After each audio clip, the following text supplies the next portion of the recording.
Desde 2014, o USDA, que é o Departamento Americano de Agricultura, responsável pelas diretrizes alimentares dos Estados Unidos, vem sistematicamente escondendo as evidências sobre low carb.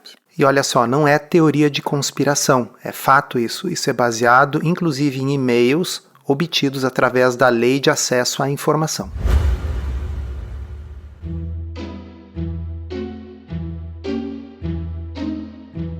Comida sem filtro.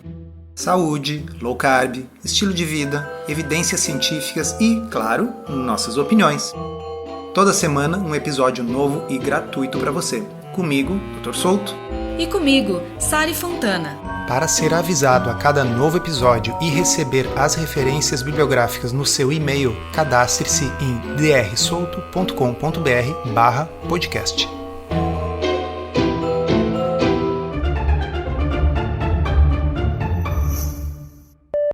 A gente vai trazer aqui para vocês um artigo publicado pela Nina Teicholz, autora do livro Gordura Sem Medo. Essa publicação ocorreu no dia 26 de junho de 2022. Abre aspas. Eu queria saber se não deveríamos ter uma sessão separada sobre dietas de baixo carboidrato, em vez de enterrá-la, escreveu o professor de nutrição de Harvard, Frank Hu, sobre o relatório oficial de especialistas para as diretrizes dietéticas dos Estados Unidos de 2015 para os americanos. A literatura abordando low carb agora é vasta.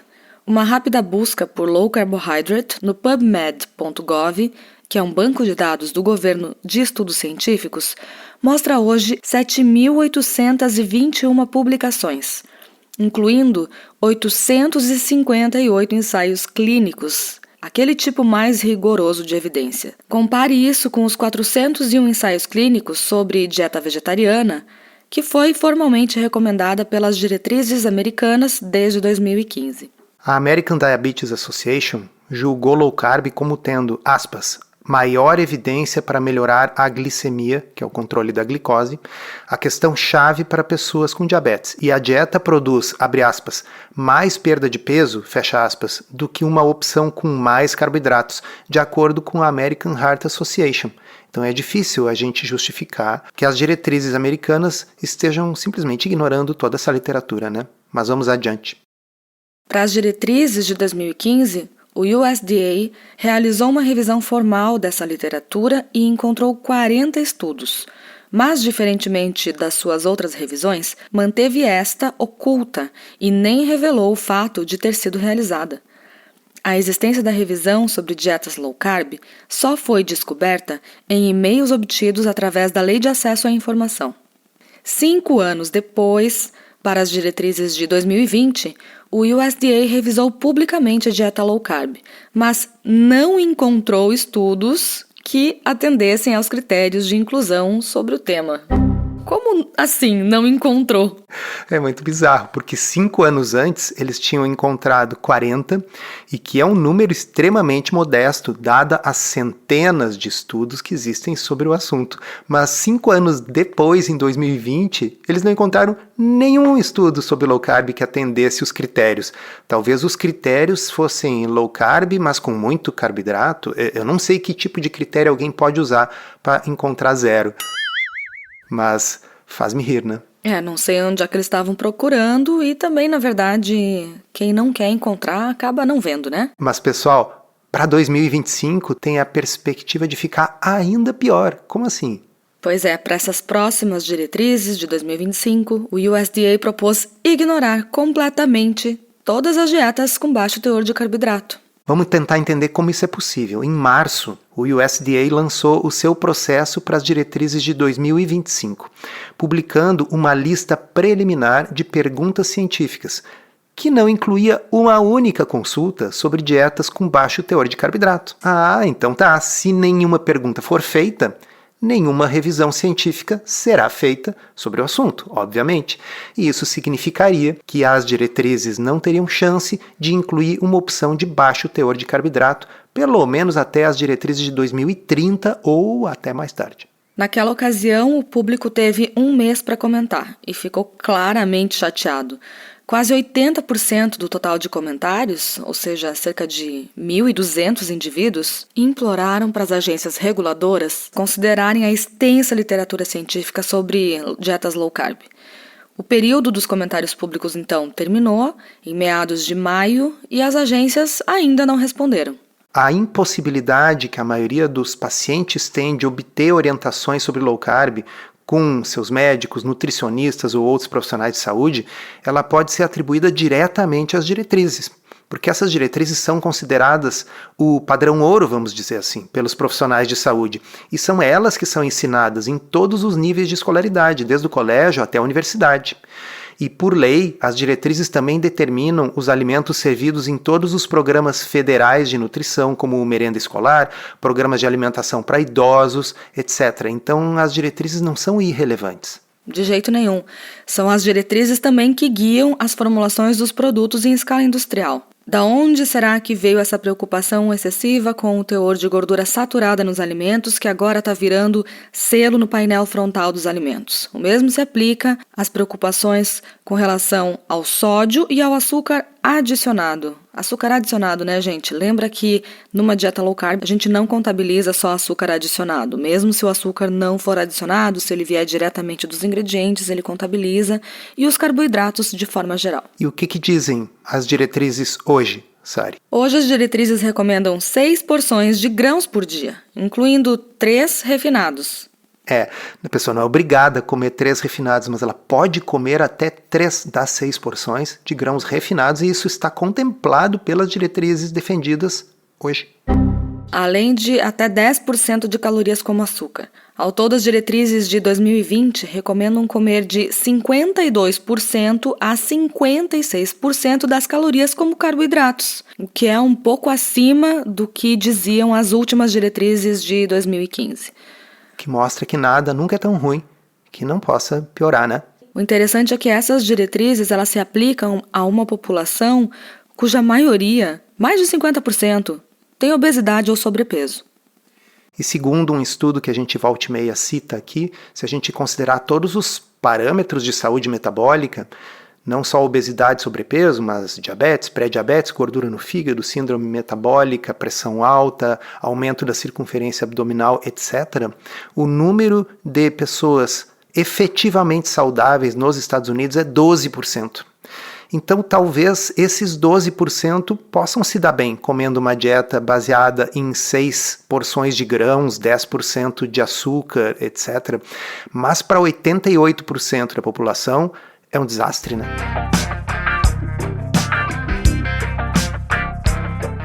Mas indo adiante aqui no texto da Nina Teicholz, o Congresso americano expôs pela primeira vez sua conscientização sobre os problemas do USDA em relação à ciência sobre dietas low carb, em uma rara audiência pública sobre as diretrizes, em outubro de 2015. Alguns membros do Congresso, alguns parlamentares, expressaram preocupação de que as diretrizes eram muito ricas em carboidrato para muitas pessoas, isso que você falou, Sari. Dessa consciência veio uma determinação do Congresso americano com uma dotação orçamentária de $1 milhão para que fosse feita a primeira revisão pelos pares das diretrizes, pela Academia Nacional de Ciências, Engenharia e Medicina. Repito, para que vocês prestem atenção, pela primeira vez, depois de décadas de diretrizes, estava sendo mandado que houvesse uma coisa básica em ciência, que é uma revisão pelos pares daquele texto, porque até então as diretrizes eram escritas com o que tinha na cabeça dos membros do comitê. A avaliação só terminou em 2022 e diz, aspas, o processo dessas diretrizes ainda tem um longo caminho a percorrer para ter a confiança da comunidade científica, dos profissionais de saúde e do público. O processo de diretrizes continua a levantar, aspas, sérias preocupações sobre transparência e conflito de interesses, fecha aspas. Entre outras coisas, não passam por revisão externa por pares, conforme recomendado pelo relatório de 2017, e seu processo de seleção de estudos é deficiente, a ponto de, aspas, comprometer a integridade, transparência, processo deliberativo e deixa aberta a possibilidade para a introdução de vieses, fecha aspas. E isso é óbvio, né, pessoal? Porque se não houvesse esses vieses e problemas de integridade na seleção dos estudos científicos, como é que a gente vai deixar de fora uma das estratégias mais estudadas de toda a literatura, que é a low carb? Temos uma novidade. Para você que gosta do formato em áudio e quer aprender a se alimentar de forma saudável, está no ar a 3ª edição do podcurso Low Carb da Teoria à Prática. São mais de 25 horas de conteúdo exclusivo para ouvir onde e quando quiser. A nova versão tem conteúdo inédito, incluindo novos bônus, com convidados especiais. E você que já foi aluno do podcurso na versão anterior, agora pode fazer um upgrade para ter acesso vitalício, além de garantir todas as novidades da 3ª edição. Chega de dúvidas e frustração. Agora é a hora de ver resultados. Vem com a gente aprender tudo sobre o low carb da teoria à prática. Acesse drsolto.com.br/podcurso.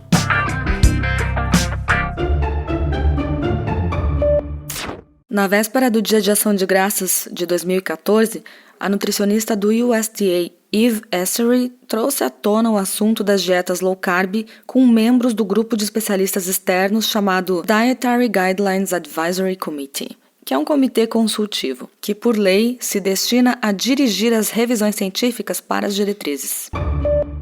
Ela escreveu: "Como todos sabem, tem havido um interesse contínuo e talvez crescente em dietas com baixo teor de carboidratos.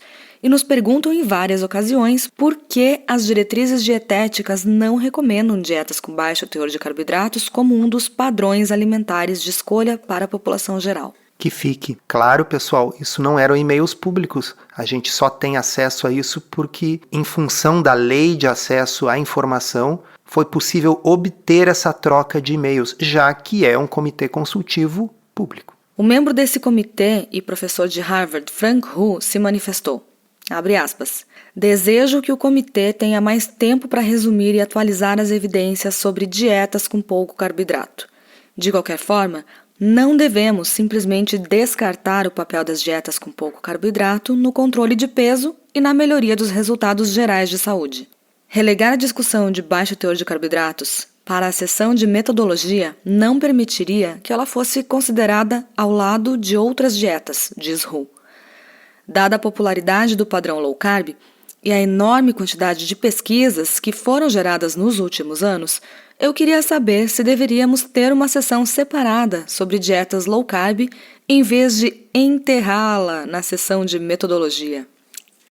Pessoal, isso não é um romance, isso não é invenção, isso são e-mails reais que estavam sendo trocados entre os membros do painel que determinaram as diretrizes de 2015 que efetivamente enterraram na seção de metodologia. E para quem não é da área, a seção de metodologia é uma parte geralmente bem chata, onde se discutem os métodos que foram utilizados para desenvolver aquele texto. Sendo que lá onde se vai falar dos resultados, só foram recomendados 3 padrões alimentares, que é low fat saudável, mediterrâneo saudável e vegetariano saudável. Low carb não estava nos resultados, que é o que as pessoas efetivamente leem. Foi escondido, enterrado nas palavras do Dr. Frank Hu, na seção de metodologia. E ele ainda acrescentou: "As pessoas que estão familiarizadas com o campo podem reclamar que escondemos as evidências recentes e não demos às dietas low carb a atenção suficiente que elas merecem."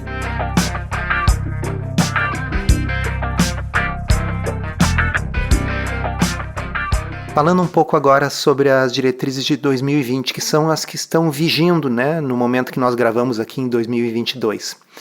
Com todos esses problemas, a revisão de 2015 ainda encontrou 40 estudos sobre low carb, embora tenha enterrado eles na seção de metodologia e não tenham recomendado low carb como estratégia.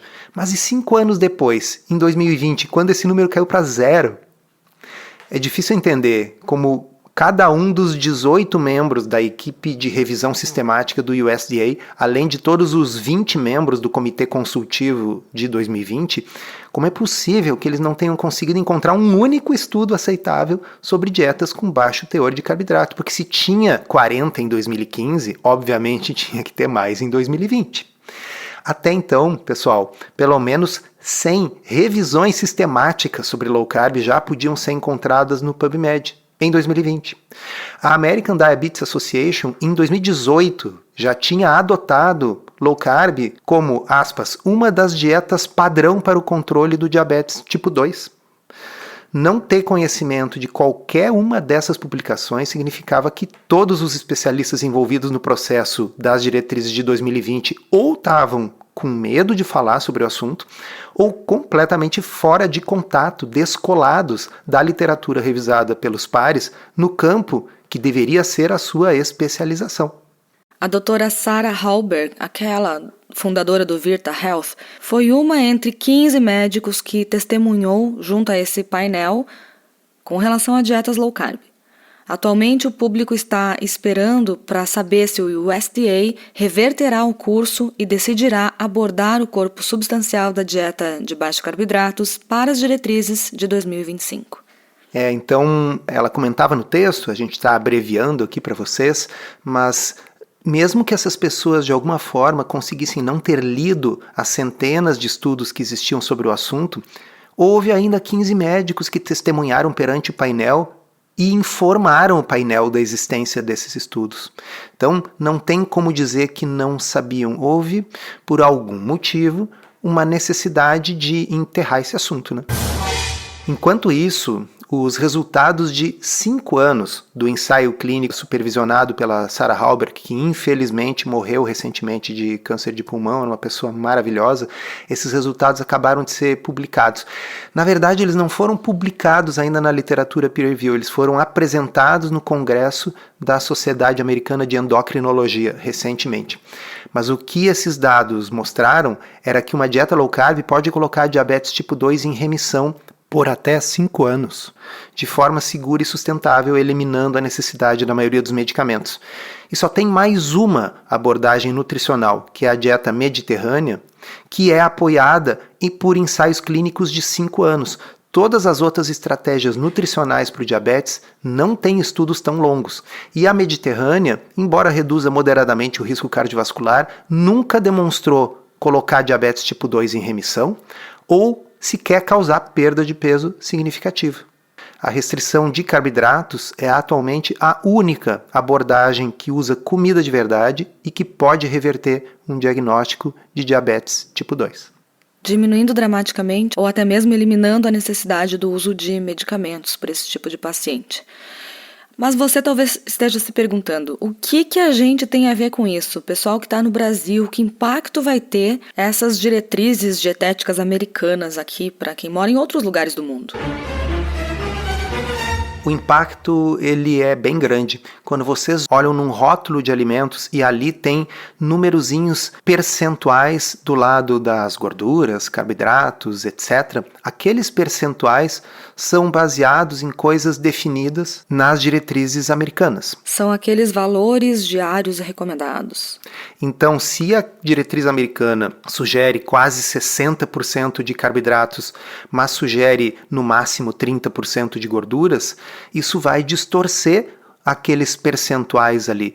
Mas o Brasil tem suas próprias diretrizes. Sim, mas boa parte do mundo ocidental copia as diretrizes americanas, essa que é a verdade. E boa parte do que os médicos e nutricionistas aprendem no Brasil é extremamente influenciado pelo que as diretrizes americanas propõem. E o principal motivo desse episódio é que você se dê em conta de que existe muito boa ciência sobre nutrição publicada, existe muita ciência ruim também, mas que o processo de elaboração das diretrizes norte-americanas, ele é um processo que, infelizmente, não é científico, ele é fundamentalmente um processo político, porque não há outra explicação para os fatos que estão narrados aqui nessa peça da Nina Teicholz, cujo link vai ser disponibilizado para vocês aí por e-mail para quem se inscrever em drsolto.com.br/podcast. Encerramos assim esse episódio do Comida Sem Filtro, que foi idealizado, roteirizado e produzido por nós. Se você gostou, divulgue para os seus amigos e inscreva-se na sua plataforma preferida para não perder nenhum episódio.